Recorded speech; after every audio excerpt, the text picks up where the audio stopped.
Welcome to Ask Matt episode 5. I'm your host, SCL Matt, and today we have a lot of good questions to get through. So we're going to get to those very soon, but first I got to go over the guidelines once again. One question per person per week. If you ask more than one question, I will not answer any of your questions. If you want to ask a question, just leave it down in the comments below. That's the only place I check for these questions each week. And finally, please leave your questions by Monday evening so I can record on Tuesday hopefully and get these out in a timely fashion on Wednesday. It's been slowing me down each week as the questions start to trickle in later and later. I'm just going to have to start recording no matter what, and if your question doesn't get answered, it's because you didn't follow one of these guidelines. So, with that being said, let's jump into the questions. First question this week is, when will Wave 3 be released? Unfortunately, we still don't have an exact date. We know we will be getting some releases rather soon. It's going to be a mixture of the variants that are coming out now and some holiday variants and the adventure packs and Wave 3 figures and all this different stuff that's going on right now. And they're not necessarily connected. Just because we get the Christmas variant doesn't mean Wave 3 is coming automatically. They're completely separate shipments. They're treated individually. They're not connected. So just because we get one doesn't mean we get the other. So keep that in mind. With that being said though, like I said, we don't have an exact date yet for Wave 3. As soon as I get something, I'll be sure to be posting about it on the website, SkylandersCharacterList.com, on my Twitter feed, at SCL Matt, on my Facebook page, Facebook.com/SkylandersCharacterList. It'll be everywhere. It's going to be big news. It's going to be hard to miss, so just stay tuned. As soon as I know something, you'll know something too. Where can you find Blastermind in Australia? Well, that's a little bit of a tricky question. First of all, Blastermind is from Skylanders Trap Team, which is now 2 years old. So any figure from 2 years ago is going to be hard to find anywhere. Your best bet is probably not in stores. It's going to be shopping online. Whether you have, well, in Australia, I don't know how well Amazon works. So I'm not sure what online sources you have there, but maybe even just like eBay or something. I would check something like that. But online is probably going to be your best option, possibly your only option to find a figure for a couple of years ago. But Blastermind, I don't know. I don't feel like he should be too hard to find, but that's the only place I can imagine finding him. I don't think you'll be finding him in stores anywhere. How would you feel if variants were alternate costumes instead of alternate colors? For example, a Kaos variant of him wearing a tutu, or Wolfgang variant looking like his brother. Would you prefer variants like these? Do you think Activision would make more money from them? Well, yes, I think I would prefer them. I've had some ideas about that. Like we have, like you said, seen different variations of characters, whether it be from the TV show or just a part of the game or whatever the case may be.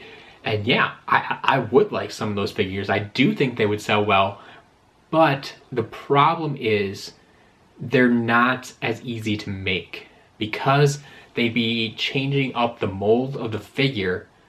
That, to Activision, from the production side of things, means that they need to make an entirely new figure. It doesn't matter if it's based on a figure we already have. The fact that they're adding something to it or taking something away or changing a position or something like that, it means they have to make an entirely new figure, and that is going to cost them a lot of money. And that's why variants come the way they are. They use the exact same mold, the same position, everything's the same, it's just repainted on the outside. That's something they can change easily. They don't have to create a new figure, they're just changing the paint job on it. Or in some cases of some like the Chase variant and stuff where they're clear, they're just changing the material that they're putting into the mold. They're still using the same mold though, that allows them to just reuse the part they already made and make something new out of it, being a variant. So while I'd like to see some of that stuff, I really don't think we'll see it, because yes, they would sell more figures, but it would cost them more to make those figures, and that's not something they want to do. Do you think Glumshanks could be a playable character in the future? Well, I would love to own a Glumshanks figure, kind of like I would love to own a Chompy figure. I don't see it happening because he's always really been the sidekick, and he doesn't have powers or weapons or that sort of thing. Like he's just there. He doesn't have that same authority or that same aggressiveness that we see in the other characters, in the other Doom Raiders. So I think it would be hard to adapt him into a playable character that we would use to fight. But I would love to see it, but I don't think we will because of just basically his attitude, his characteristics, the way he's been written so far. It doesn't make sense to make him into a playable character. Did they raise the level cap for non-Imaginator Skylanders? So that means the Sensei figures this year. And no, they did not raise the level cap. The level cap for the Sensei figures is still level 20. We'll get into it in a later question, I think, but the level cap for the Imaginators is different. But the level cap for the Sensei figures, the non-Imaginator figures, is still at level 20. What is your favorite Kaos battle? Good question.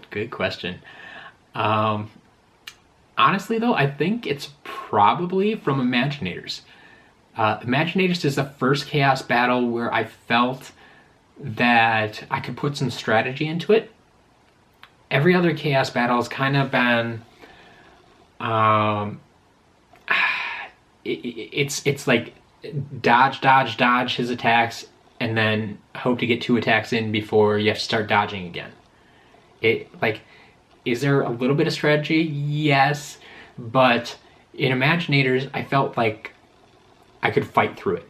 I could fight through what he was throwing at me. Yes, there are things I had to dodge, otherwise I'm going to die, but then there were other minions he would send out, so I could fight them, and then fight my way into Kaos and get a couple hits in on him, and it felt like there was more action other than just dodging the entire time. Because that gets old real fast, and in a lot of the Kaos fights, there was nothing you could do besides dodge. That's what you had to do to stay alive, and you just dodge, hope to get some hits in, dodge, and it just wasn't that great. But this year was different. I felt it was different. Yes, there was still some dodging involved, which makes perfect sense. But I think it was designed better with the other Doomlanders that he created. That they're going to attack you and get in your way, and you can either choose to dodge them or you can fight them, and make your way back to Kaos and get some hits in. So I think Imaginators, definitely the best fight. Why do you think there were only 10 levels, and what... I'm guessing that's supposed to be character are you waiting for? Maybe? Well, I think there are only 10 levels because that number... Well, 2 reasons probably. One, they had a lot of stuff to work on with the character creation portion of the game, so they had to put a lot of resources over there. And 2, the number 10 works out perfectly with everything else. We have 10 elements, we have 10 battle classes, so when you're splitting up like the soul gems, it is easy to like put 1 in each, and then they could mimic that with the 10 sensei realms, the elemental sensei realms. Just the number 10 is what they do. 20 would have been way too much for them to handle, unless we didn't have the elemental sensei realms. But even then, still 20 story levels, I think that at that length, the levels that we have right now, I think it probably would have been too long for some people. I would have felt that the story went on for too long. So honestly, I don't mind the story that we have now with 10 levels. It is shorter than some we've had in the past, but there's a lot of other stuff to do, and with the character creation and everything else on top of it, it feels like a good game. It's a solid game. I like it, so I have no problem with the 10 levels, but yeah, that's why I think they're there, because the number just works out really well, and it was a good balance between with the levels and everything else they were doing. Let's see here, a couple of comments. What else we got for questions? How likely is it that Imaginators will be a feature that is carried forward and evolves with each game released, such as new creation crystals released and more options with every title? It'd be cool to make 4-armed characters. Yeah, again. Honestly, not like, we're really hoping that it is they at least move what they have over to the next game. So they need to at least give us program in the parts to the game so we can continue to use our Imaginators. I don't think we'll get new options. I don't think we'll get new creation crystals. That's the part that always gets left behind. Like, we didn't get traps in Superchargers. We didn't get vehicles in Imaginators. There is that part that just stays with the previous game that they're not going to continue with. I think the best we can hope for at this point is that we'll be able to use our Imaginators, our custom characters, in the next game. With that being said, I don't even think that we'd be able to alter our characters in the next game. I think we'll just be able to put the creation crystal on the portal and use that character as is. If you want to change that character, I think you're going to have to bring it back into Imaginators and make your changes there before going back into whatever Skylanders 7 turns out to be. Yeah, I don't think it's something that they're going to carry forward fully. I don't think they're going to expand on it, but it would be an option. I think people would be okay with that as long as they gave us an updated story and enough modes to keep us busy going forward. But I think it's unlikely that they're going to expand on that too much. What's the deal with Legendary and Dark Edition characters? Just color swaps to make more money, or do they have different stats, moves, or anything? So that Legendary and Dark Edition characters are just in-game variants. They're just like the holiday variants and all the other in-game variants that we're getting this year. Yeah, they're just color swaps. That's all it is. They're alt deco. They're whatever term you want to give to them. It's just a different paint job on the figure, and then it looks different in the game. The Legendary and Dark Edition specifically, in the past, I know the Legendary have had slightly better stats at the beginning, but as you level them up, those stats kind of mean nothing. I mean, the numbers get so big and inflated that having an extra 5 to your defense or 5 points to your attack in the beginning doesn't really do much. It doesn't really affect it, in my opinion. And so they may have slightly different stats, but that's it. It's mostly just about the color swap. And they don't have any different moves or anything else like that. It's just about the color swap. So they're not for everybody. I understand that. Not everybody wants the variants, whether it be in-game variants or chase variants or whatever. You don't have to collect them. You don't have to buy them. They're just more options. If you want them, they're there. If you don't want them, don't buy them. Next up, will we be seeing any more figures in the Eons Elite series? Since we haven't seen anything yet, I'm gonna say no. I think they're done. I don't think they sold as well as they expected. Even though last year they dropped down the price about $5 or so, I really just don't think they took off the way they wanted. Either that, or it is possible that they just don't want to do it anymore. We have enough options as is with the way that the Imaginators are and the way they get powered up when they get leveled up, they're probably, some of them could possibly be in the realm of the Eon's Elite figures, stats wise. So I think it's just a thing of the past now. I don't expect that we'll see any more Eon's Elite figures. What are your thoughts on Imaginators? Do you think it's the best, the worst, or in between? Just generally speaking, as the game as a whole, I would probably have to put Imaginators at the top. I hate to label things as the best ever, but it's, for a long time I've loved Spyro's Adventure, and I still do. And if you haven't been able to play it yet, I highly recommend play Spyro's Adventure. It's going to be completely different than Imaginators, but it's where it all started, and it still has a special place in my heart.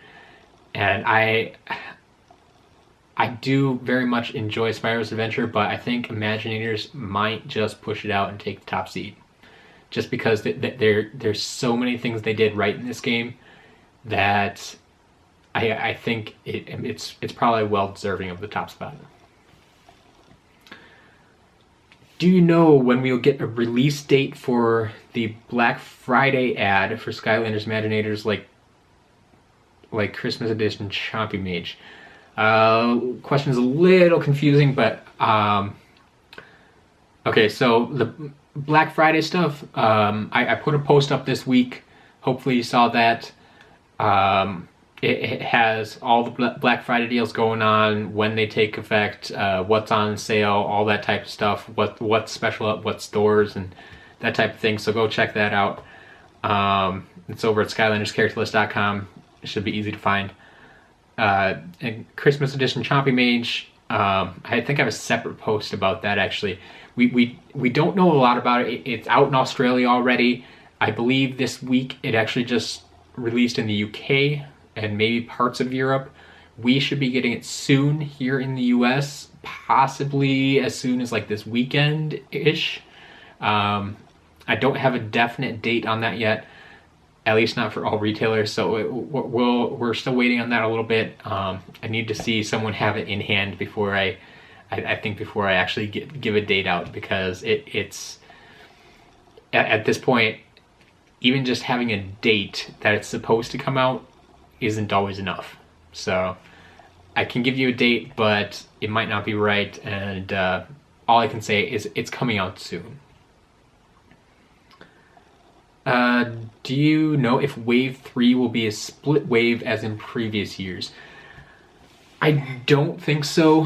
That was back in the day of like Swap Force and Trap Team and stuff, when we had the core figures and then we had the gimmick figures. That was more of a thing, that they would release part of them before Christmas and part of them after Christmas in January. But the way the games have been going lately, it's more, we have characters and accessories. So we had characters and the vehicles were accessories. They weren't gonna give you just the characters and say, well, you have to wait until after Christmas for the vehicles, or just give you the vehicles and wait till after Christmas for the characters. That didn't make sense, and I don't think they're gonna do that this year. Like, I don't think they're gonna give us the figures and wait to get the crystals until after Christmas or something. Like, it just doesn't make sense anymore, I don't think, with the way they're set up. So I think everything in Wave 3 should come out at the same time. When that's going to be, we still have a little bit of waiting to do to find out. But once again, coming out soon, potentially still, in November, if not for sure in early December, it sounds like. So keep an eye out for that. As soon as it happens, I'll be sure to let you know. It's going to be huge news. I'm not holding back on anything. That's something I hope you guys understand. I'm not holding back on this information. If I have something that is for sure, I know when things are coming, I'm gonna get it out to you guys. 100%. I'm gonna get you that information. So don't worry about that. When I know something, you'll know something too.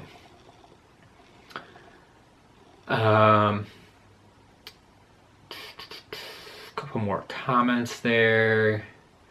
What are your top 3 favorite Skylanders hub worlds? Well, I think, as you stated for yourself, the map in Skylanders Imaginators has to be number 1. It has to be. I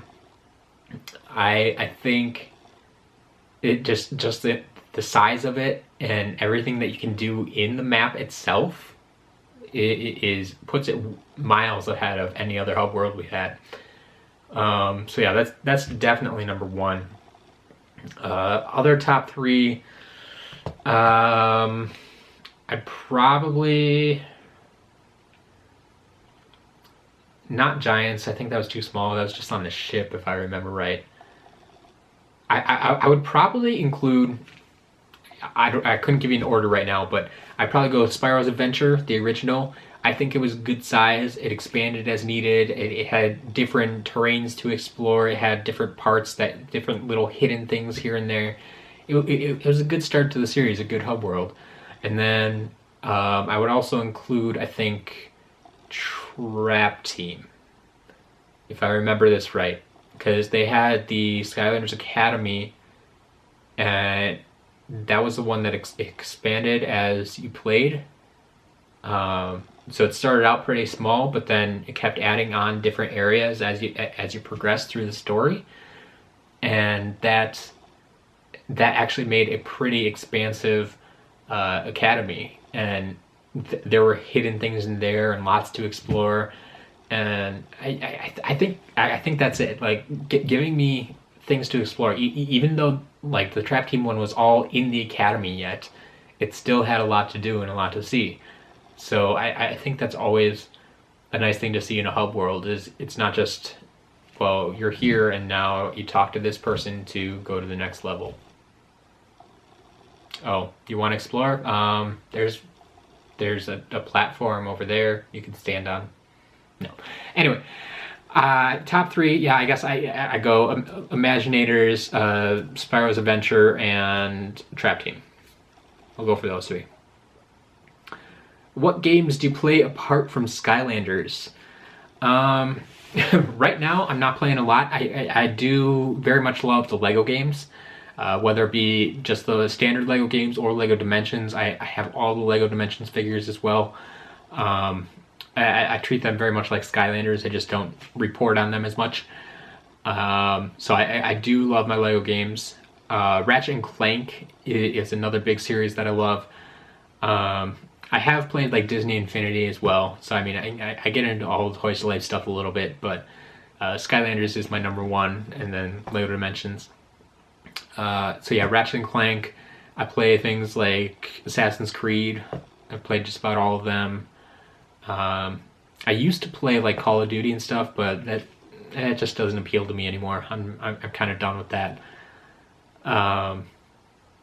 Yeah, and then there's a lot of just like one-off titles that I play. Like one of the best games in recent years. If you haven't had a chance to play, The Witness, absolutely amazing game. Couldn't stop playing that game. I love that game. I should probably go back and play that game again.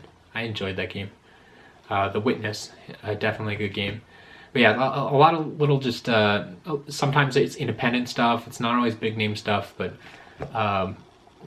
in general, I like my platformers. I think Ratchet and Clank, like the action adventure platformer puzzle game type of thing, it kind of, Ratchet and Clank, it kind of embodies all of that in my opinion, and so that kind of gives you the best idea of what I like to play, I think. How do you feel about how they represent light and dark elements? I am okay with it. I was actually very surprised when they decided to add in new elements. I never thought that would be something they'd do. I thought they were going to stick with their 8 elements and be done with it. But then they added in 2 more, and from the beginning, they have told us that they are going to be minor elements. And I don't think that was just a statement for that year. I think that was a blanket statement for all future games as well. They're going to be minor elements. They weren't there. They weren't the original 8. They're going to give special treatment to the original 8. And then dark and light are fringe elements. And they're always going to have a few less figures. They're going to have a few less of everything. That I don't think they're treated as inferior necessarily. Yeah, they give us less of them, but I think that just makes them a little more special. To be honest, the dark and light figures this year are some of my favorites. Some of my favorite designs, some of my favorites to play with. I think they almost made them more powerful than some of the other figures. So I don't think they're giving them an inferior treatment per se. It's just that they've decided to keep them kind of as special. They want them to be special. They want them to feel special, so they make fewer of them. And not just in quantity necessarily. I think we're getting the same number of figures, like we're getting the same number of StarCast figures that we are of Ember, Aurora. Well, not Aurora's a light figure, shoot.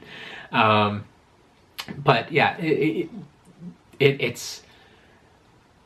I don't think we're ever gonna see equal numbers of dark and light compared to all the other elements. They are considered minor elements, and I think it's going to stay that way. And yeah, it doesn't bother me. It really doesn't. What is the max level for Senseis and Imaginators? So I covered the Senseis earlier. The Senseis are still at level 20, just like any other core Skylander that you might bring in from a previous game. They're all going to max out at level 20. But the Imaginators are different. So Imaginator, when you build an Imaginator, it starts at level 1 just like anybody else.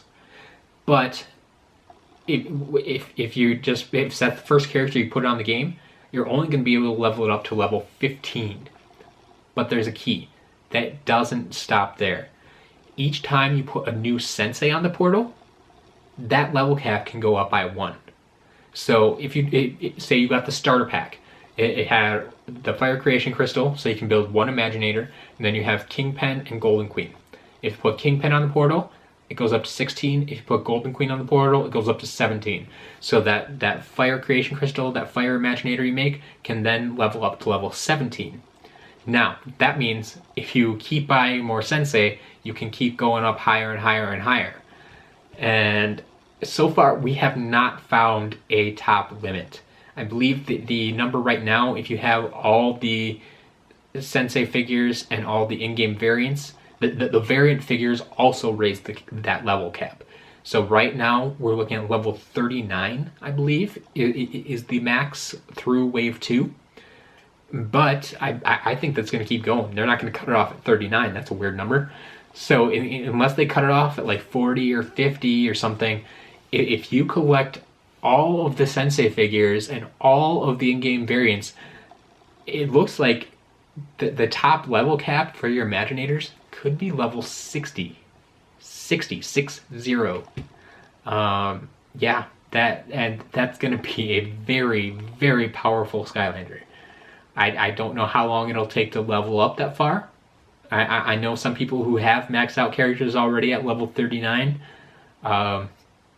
So it's going to be very interesting to see if they actually cut them off somewhere, or if that's going to, if they're going to allow them to go up to 60.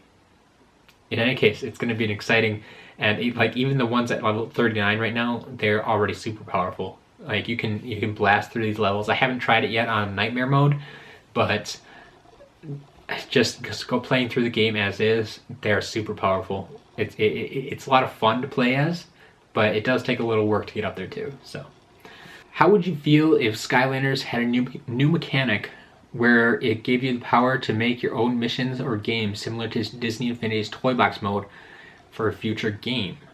Only more simple, and you can create your own enemies and bosses. So basically, yeah, a sandbox mode for Skylanders. It's something people have asked for, I know, in the past. Now that I think about it, could be a logical next step for the game. Now that we have create your own characters, why not create your own levels? There's always, it's always a tough spot to give the masses the power to create their own levels, because there's a lot of precision that goes into level creation. We saw this in Disney Infinity. If you've played Little Big Planet, that's another level creation type of game. If you've played Super Mario Maker, that there's all these little things that play into it, and it's the people that make these levels do this for a living. They spend hours and hours and hours creating one level, and I feel anything I create never turns out as good as those people can do it.